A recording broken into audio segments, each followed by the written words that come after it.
Iraan tegi halva valiku, nüüd nad maksavad selle eest.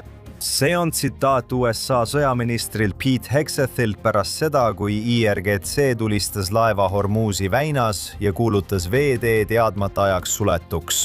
Olukord on viimaste tundidega dramaatiliselt eskaleerunud ning sellel on tagajärjed, mis ulatuvad kaugele väljapoole Lähis-Ida. Siin on värskeimad uudised saates Jerusalem Minute.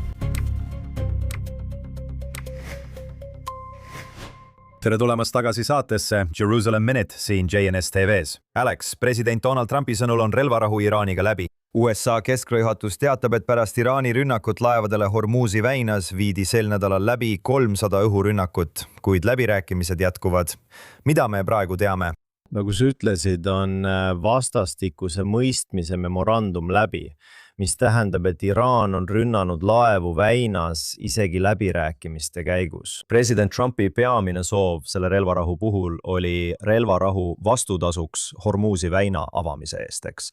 Kõik muu oli tegelikult läbirääkimisteks avatud. Ja ainus asi, millest iraanlased keeldusid, oli Hormuzi väina avamine. Ja ma ütlesin seda juba alguses, kui relvarahu välja kuulutati.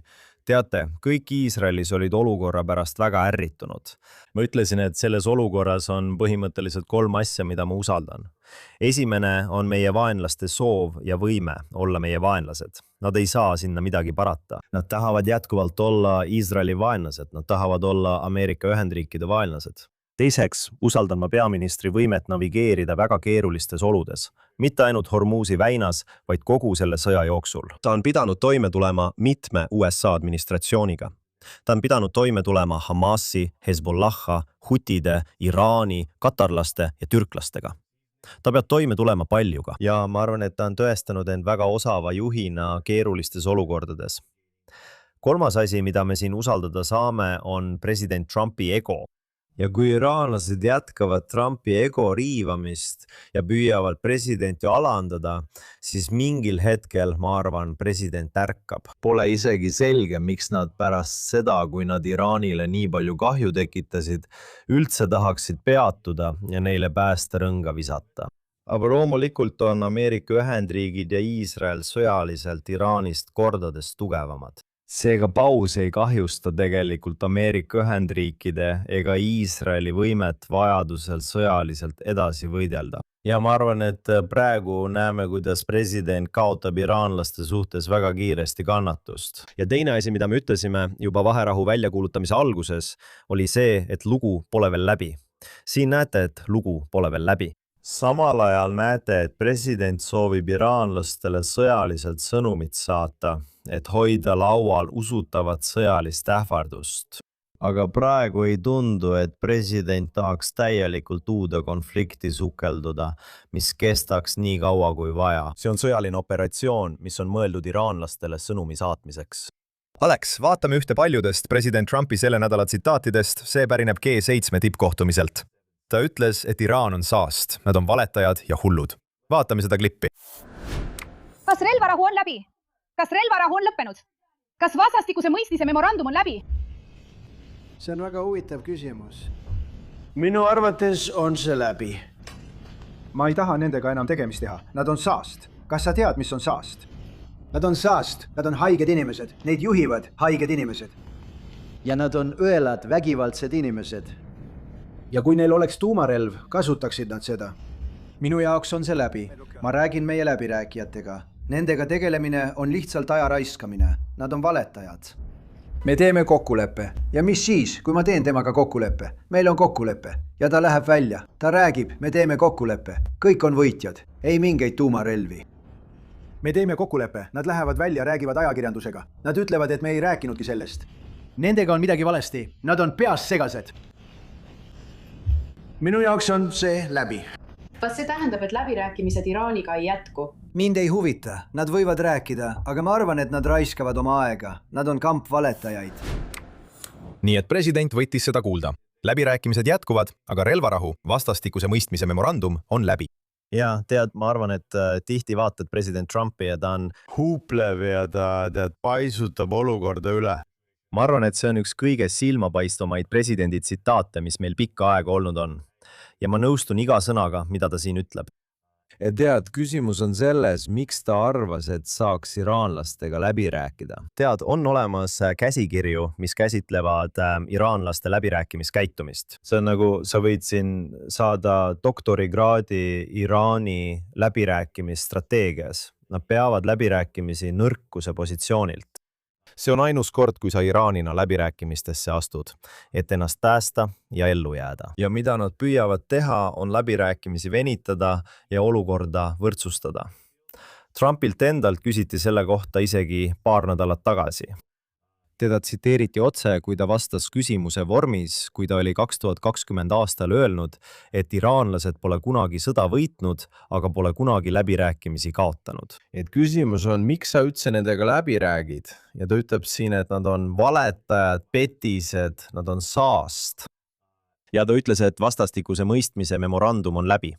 Nüüd on küsimus, miks sa jätkad läbirääkimisi? Ja ta ütles, ma arvan, et ta ütles, et Witkoff ja Kushner on head inimesed, aga lõpuks peavad nad läbi rääkima presidendiga. Ta ütles, et võib-olla nad saavad rääkida, aga tema arvates on see läbi. Nii et on raske täpselt teada, mille poole ta kaldub või mida ta tahab näha.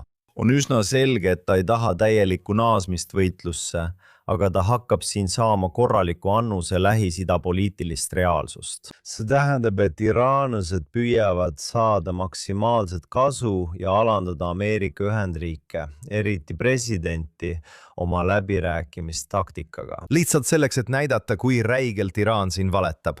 Eile väitsid nad, et nende rünnakud laevadele Hormuzi väinas olid õnnetused, eksimused. Ja siis täna hommikul teatasid nad tegelikult, et sulvisid Hormuzi väina ja ründasid seejärel veel üht laeva. Nii et ilmselgelt ei ole see eksimus, need on tahtlikud rünnakud. Ja nad lasid rakette ka erinevate riikide pihta, taas Lähis-Idas, Bahrein, Kuveit, Jordaania. Ja inimesed küsivad nüüd, kas on ainult aja küsimus, millal nad pööravad oma tähelepanu Iisraelile. Jah, ma mõtlen, enne kui me lähme sõjalise strateegia juurde, pead sa lihtsalt kuulama selle teema eksperte. Tead, 2 eksperti, keda ma olen aastate jooksul kuulanud, on doktor Harold Rood, kes veetis aega Iraanis enne revolutsiooni ja tegeles Iraani teemaga aastaid. Ta töötas Pentagonis. Samuti Bernard Lewis, kes on Lähis-Ida juhtiv teadlane. Kultuuri ja filosoofia alal. Ma interveerisin mõlemat, samuti umbes 15 inimest dokumentaalfilmis, mille ma tegin 2010. aastal ja mille nimi oli Iraanium. Ja selle dokumentaalfilmi peamine järeldus oli, et neid ei saa usaldada. Vastastikku tagatud häving, nagu Ameerika Ühendriikidel oli Nõukogude Liiduga, ei tööta iraanlaste puhul, sest teine on religioosne filosoofia. Mis tähendab, et kui nad satuvad mingisse suuremasse konflikt, siis nende uskumuse järgi toob see kaasa mahti nende messia tuleku. Ja Veiko on öelnud, teate küll, püüdes sellele vastu vaielda, et iraanlased on ratsionaalsed tegutsejad. Olgu, kui iraanlased oleksid siin ratsionaalsed tegutsejad, siis vaadake, mida Ameerika Ühendriigid pakub. Nad pakuvad sanktsioonide leevendamist, nad pakuvad raha sissevoolu, nad pakuvad Iraani tagasitoomist rahvusvahelisse kogukonda. Ja ainus asi, mida Ameerika Ühendriigid vastutasuks tahab, on vaba laevaliiklus, nii nagu enne seda, ja tuumarelvade puudumine. Ja on väga selgelt näha, et iraanlased ei ole valmis oma tuumaprogrammist loobuma, isegi kui see tuumaprogramm on praktiliselt hävitatud. Ja nad ei ole valmis avama Hormuzi väina, sa tõid selle varem välja, tead, miks president Trump peaks jätkama läbirääkimisi. Lisaks kõigele, mida me just mainisime, avastas Iisrael tegelikult vandenõu president Trumpi mõrvamiseks. Iisrael jagas luureandmeid Ameerika Ühendriikidega, nagu teatas Wall Street Journal, ning seda kinnitas nädalavahetusel ka USA suursaadik Iisraelis Mike Huckabee Fox Newsis. Vaatame seda klippi. Sel nädalal andis Iisraeli luure meie poolele, presidendile ja meie ametnikele teada, et oli väga konkreetne vandenõu, mille eesmärk oli president Trumpi kõrvaldada. See on üsna tõsine. Tead, sa ei saa lihtsalt selliseid väiteid esitada. Ma arvan, et ameeriklaste jaoks on oluline mõista, et see, mida iraanlased ütlevad ja teevad, ei ole midagi uut. Nad on seda teinud juba 47 aastat. Nii et siin on vandenõu president Trumpi mõrvamiseks. President vastas nädalavahetusel Truth Socialis, öeldes, et tal on 1000 raketti sihitud ja valmis Iraani Islami Vabariigi pihta. ning tuhandeid veel on kohe järgimas. Ta lõpetas selle avalduse tegelikult sõnadega kiitus Allahile, allkirjastatud Ameerika Ühendriikide presidendi poolt. Räägime sellest vandenõust, mille eesmärk oli president Trumpi mõrvata või potentsiaalselt mõrvata. Ja siis tema vastus. Ja ma küsisin uuesti, miks minna tagasi läbirääkimiste juurde? Kas selleks on naftahinnad, naftaturud, majandus, vahevalimised? Ma mõtlen, nad ütlevad, et nad kavatsevad seda teha ja neil olid tohutud plakatid ajatolla matustel viimastel päevadel, kus oli kirjas, et president Trumpi pea eest on välja pandud $100 miljoni suurune preemia. Vaatame selle üksikasjalikult läbi. Esiteks ma ei usu, et iraanlastel oleks $100 miljonit selleks. Ma kahtlen selles. Võib-olla 100 miljonit reaali, mis oleks tõenäoliselt vaid mõne dollari väärtuses.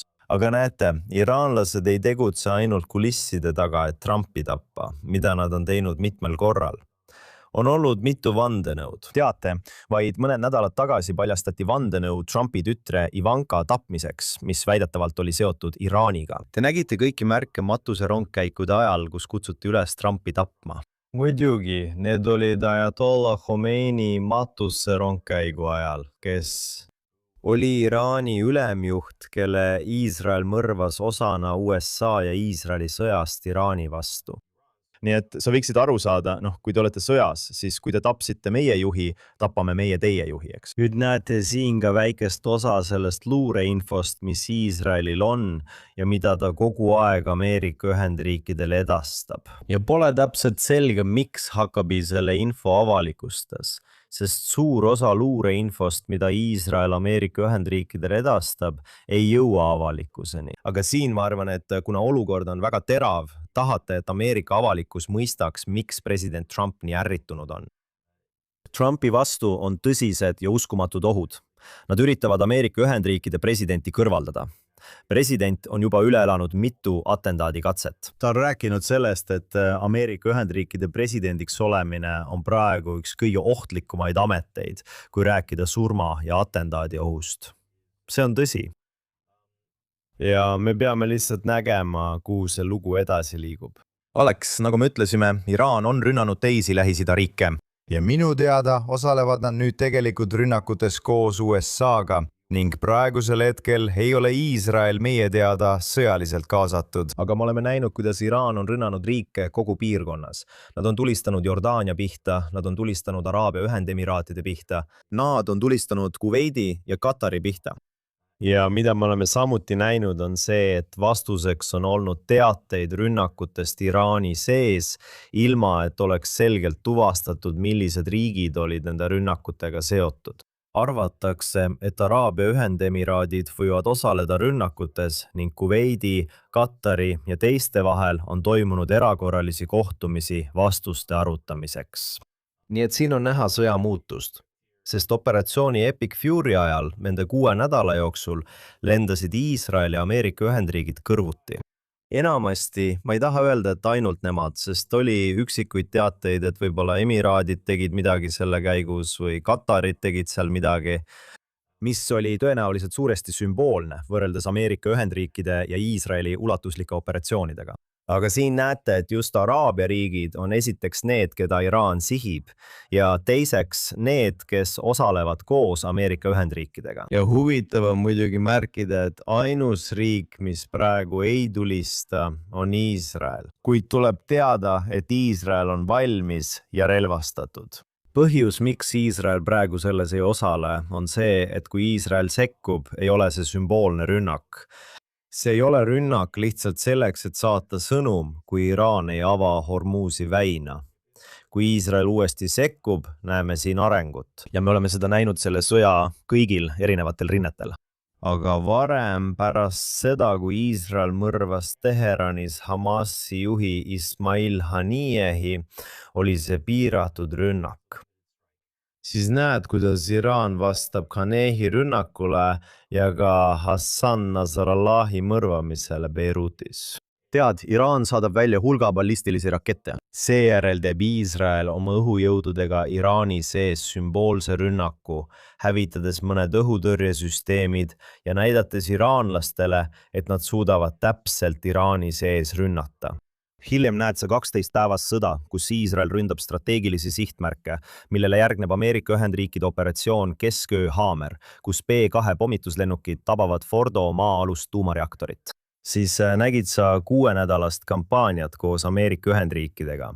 Usu mind, kui Iisrael sellesse uuesti sekkub, lähevad nad lõpuni välja. Sellel hetkel ei hoia enam keegi Iisraeli tagasi, rääkimata sellest, et iraanlased hakkavad kogu oma arsenali Iisraeli pihta tulistama. Praegu on väga huvitav näha, et iraanlased ei taha Iisraeli sõtta tõmmata. Praegu ründavad nad peaaegu eranditult ainult Araabia riike Pärsia lahe piirkonnas, sest nende riikide ründamine avaldab survet Ameerika Ühendriikidele, eks ole. Iisrael saab ise hakkama.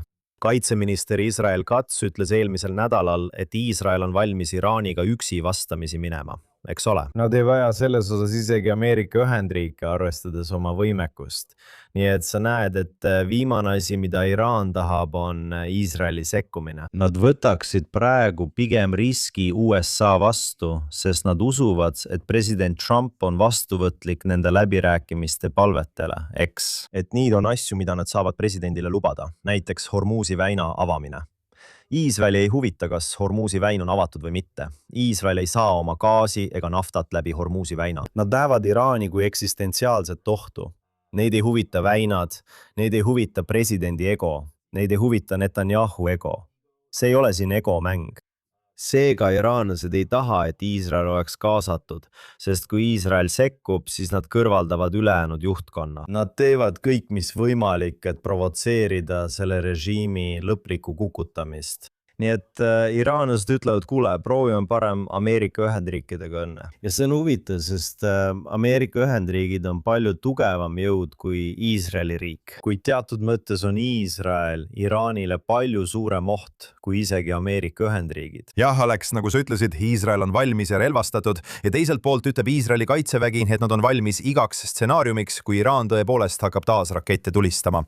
Ja lihtsalt see, et Iisrael on praegu mängust väljas, ei tähenda, et Iisrael jääbki pikaks ajaks mängust välja, eks? Ja, see võib sekundiga muutuda. See võib muutuda mitmel põhjusel. See võib muutuda, kui Iraan tulistab Iisraeli pihta.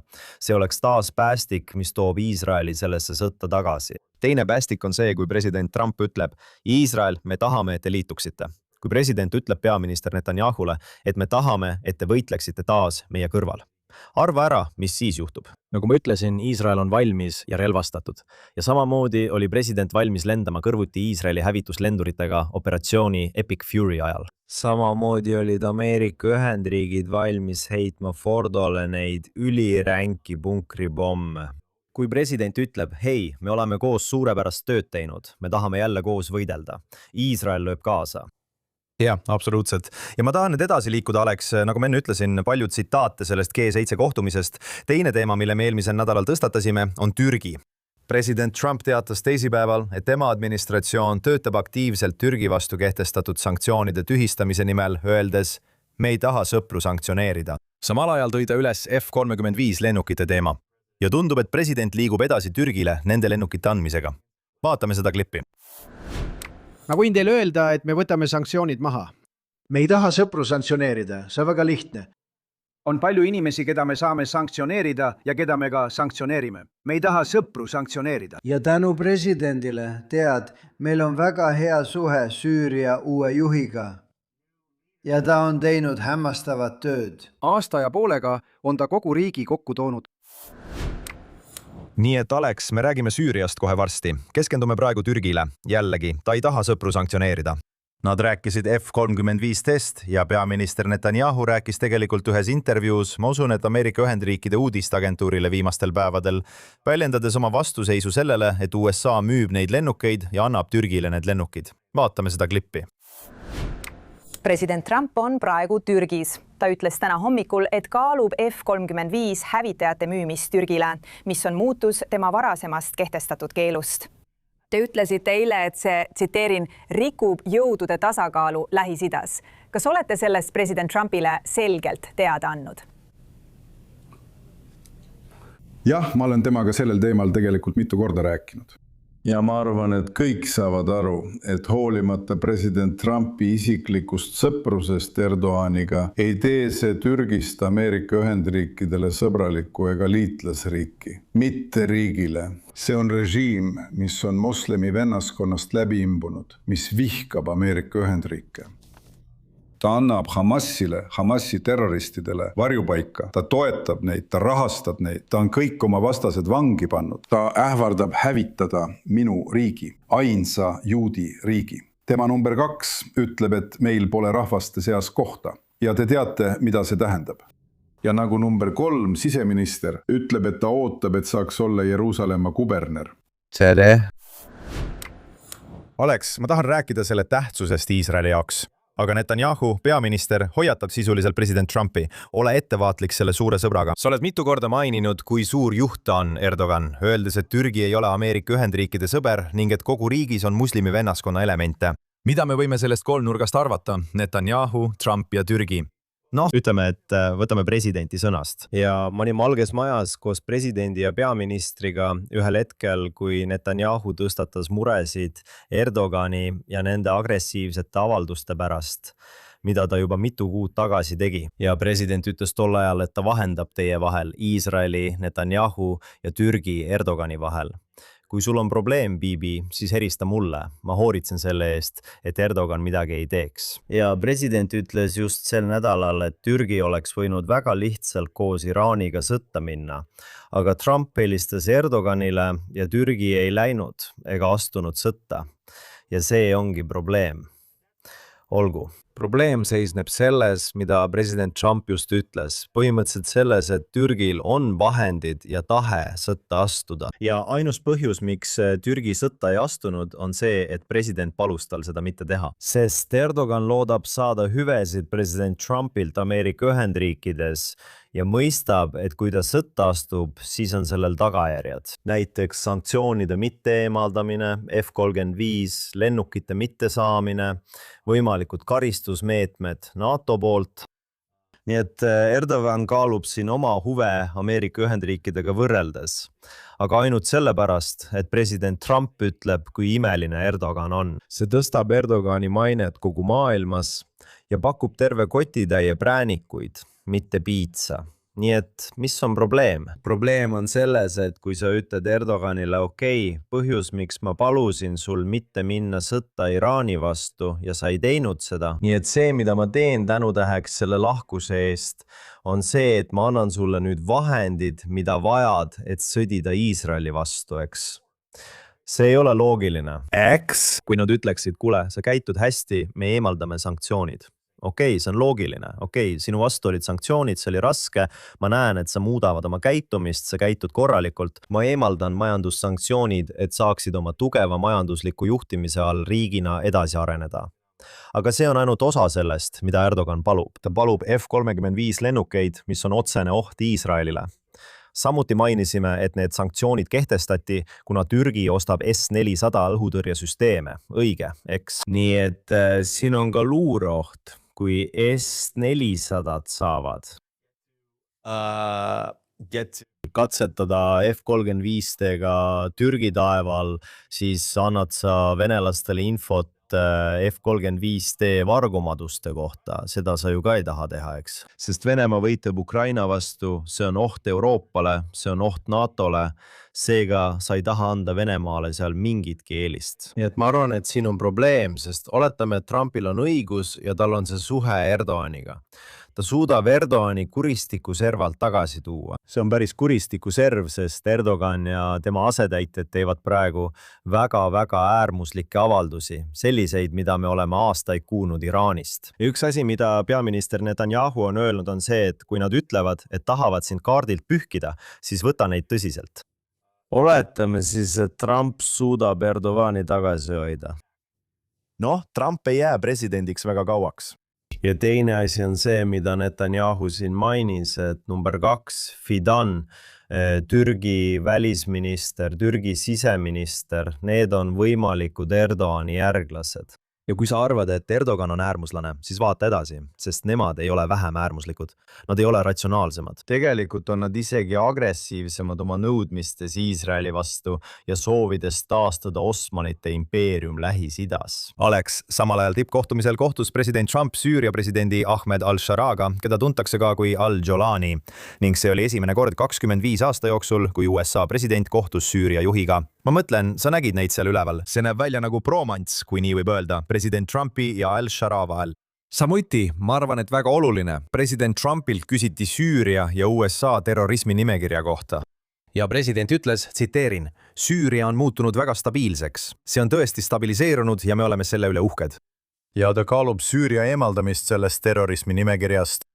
Presidentile meeldib Al-Sharaa tõesti väga. Ma mõtlen, ta on selle väga selgelt välja öelnud. Kui sa vaatad ringi selles piirkonnas, siis tundub, et Ameerika Ühendriikide president taustab tugevaid mehi.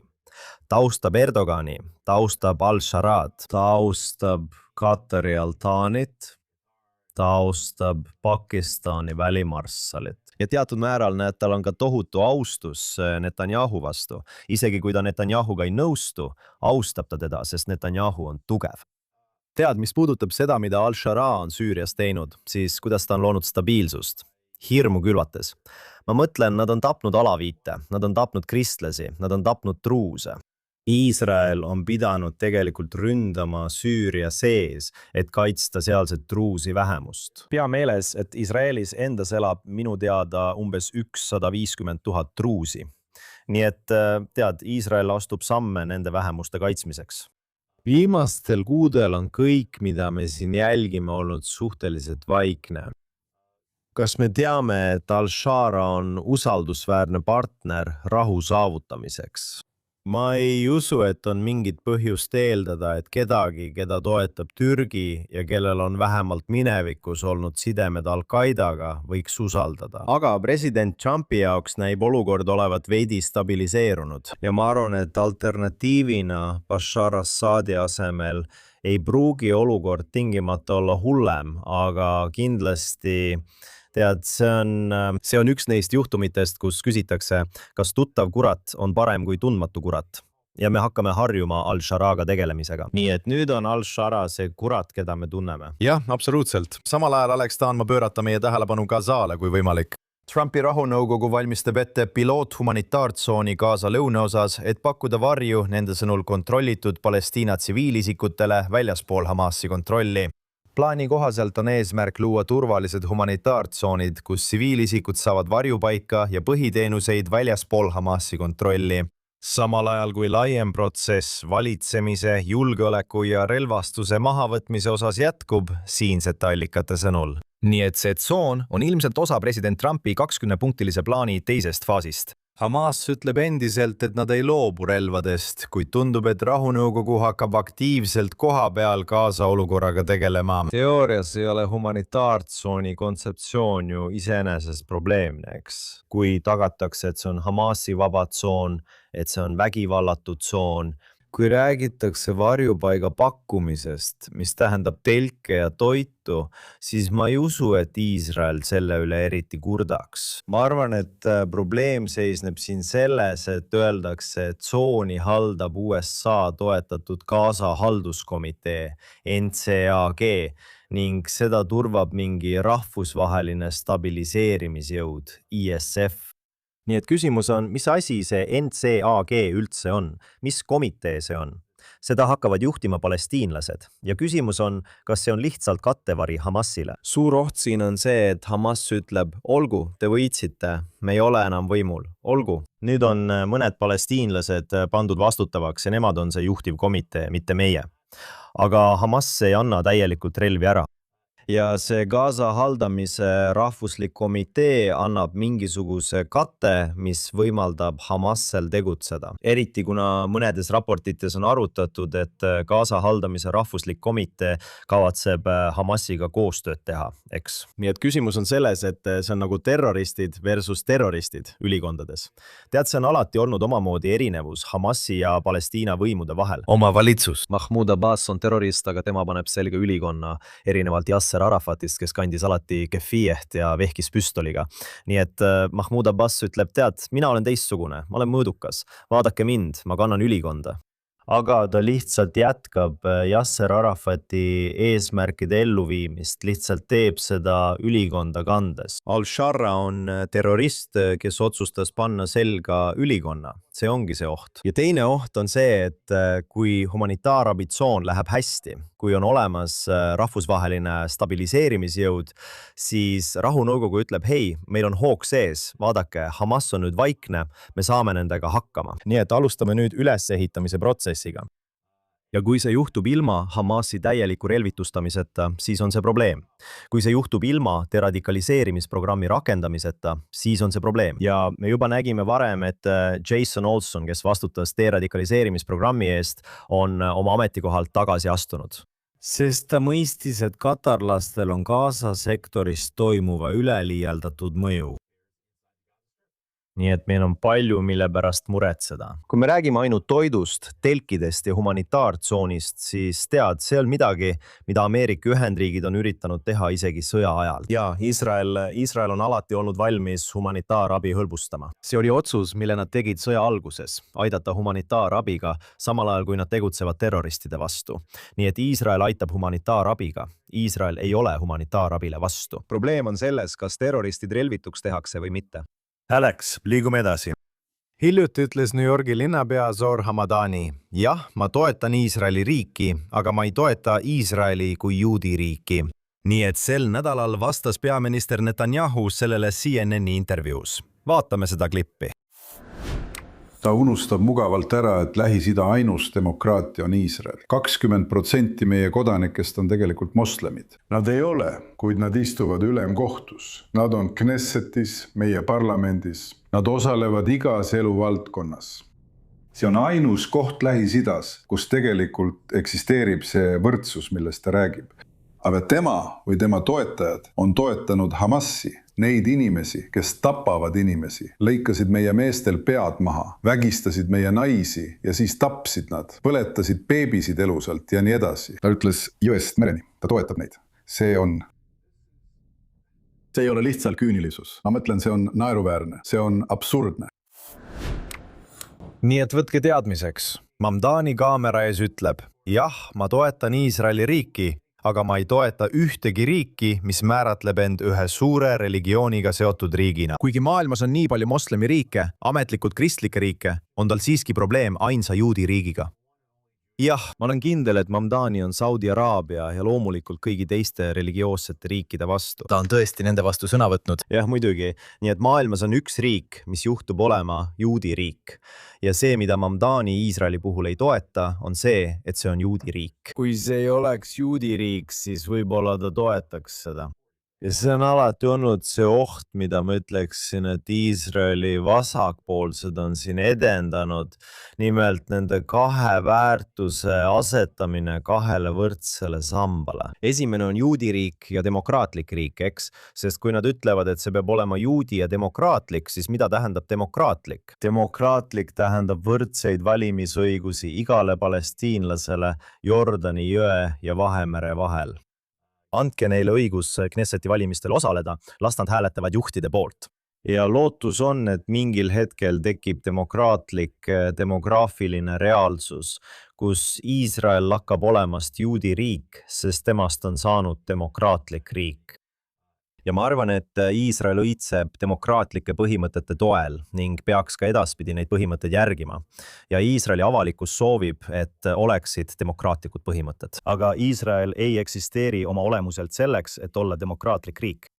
See eksisteerib oma olemuselt selleks, et olla juudi riik. Iisraelile sobiv valitsemissüsteem on demokraatia ning Iisrael peaks jääma demokraatlike põhimõtete juurde, isegi kui Iisraelis pole põhiseadust. Sul ei ole täidesaatva ja kohtuvõimu vahel võimude tasakaalu. Seadusandlik ja täidesaatev haru on samad. Sul ei ole osariikide esindatust. Parteides ei ole eelvalimisi. On palju põhjuseid, miks Iisrael on väga-väga vigane demokraatia ja see on teema mõneks teiseks taskuhäälinguks. Aga on hea näha, et Netanyahu astub Mamdani vastu välja. Ja tead, Mamdani on vihkaja. Ta leiab alati põhjuseid, miks mitte toetada Iisraeli riiki. Kui Netanyahu ütleb, et Iisrael on demokraatia, siis usu mind, Mamdani leiab sellele vastuse. Veel üks põhjus, miks ta ei peaks Iisraeli riiki toetama. Absoluutselt. Ei ole Iisraeli riigi ega juudi rahvasõber. Alex, meil on siin mõned värsked uudised, kahjuks kurvad uudised. Saime just selle info, kui hakkasime salvestama. Lõuna-Carolina senator Lindsey Graham suri öösel pärast lühikest ja ootamatut haigust, nagu raport ütleb. senator Graham oli muidugi tuntud kui Iisraeli riigi vankumatu toetaja ning toetas ka Iisraeli õigust rünnata Iraani enesekaitse korras. Mul oli võimalus rääkida senator Grahamiga ja esitada talle JNS-i nimel küsimusi umbes aasta tagasi Jeruusalemmas King Davidi hotellis. Olen teda kuulnud rääkimas mitmel korral, nii et Iisrael kaotas nädalavahetusel tõelise sõbra. Jah, samamoodi olen ka mina senator Grahamit mitmel korral intervjueerinud, sest senator Graham oli üks neist senatoritest, kes käis Iisraelis sagedamini kui ükski teine. Ta käis Iisraelis mitu korda aastas. Ta on üks viimaseid tõeliselt Iisraeli-meelseid senatoreid.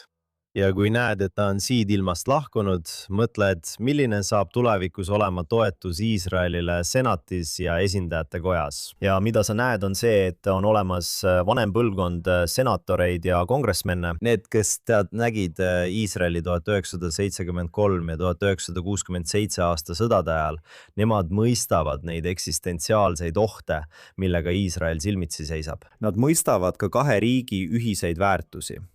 Aga kui rääkida Lindsey Grahamist konkreetselt, siis nagu sa mainisid, oli ta suur Iisraeli toetaja. Ta oli suur Ameerika relvamüügi toetaja Iisraelile, samuti suur sõjalise abipakettide toetaja Iisraelile. Ta oli suur Abrahami kokkulepete ja normaliseerimise, majandusliku normaliseerimise toetaja Iisraeli ja laheäärsete riikide vahel. Sealhulgas oli ta väga suur normaliseerimise toetaja Iisraeli ja Saudi Araabia vahel. Ja nagu sa ütlesid, siis ta tõesti mõistis, et Iraan oli oht mitte ainult Iisraelile, vaid kogu Lähis-Ida stabiilsusele. Ja ta oli suur toetaja presidendi rünnakutele Iraani vastu ning ka Iisraeli rünnakutele Iraani vastu. Ma ütleksin, et Lindsey Graham oli samuti kahe riigi lahenduse pooldaja. Tõsi. Tead, see oli üks valdkond, kus ma Grahamiga alati eriarvamusel olin. Aga tema viimastel aastatel kasutas seda justkui kahe riigi lahenduse peale surumiseks või midagi sellist.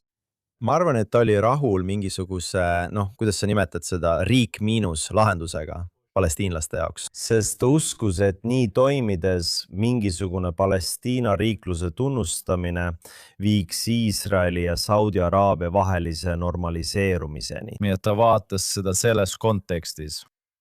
Aga see näitab ka seda, et isegi need, kes ei nõustu sinu poliitikaga 100%, võivad ikkagi olla sinu sõbrad ja liitlased lõpuks.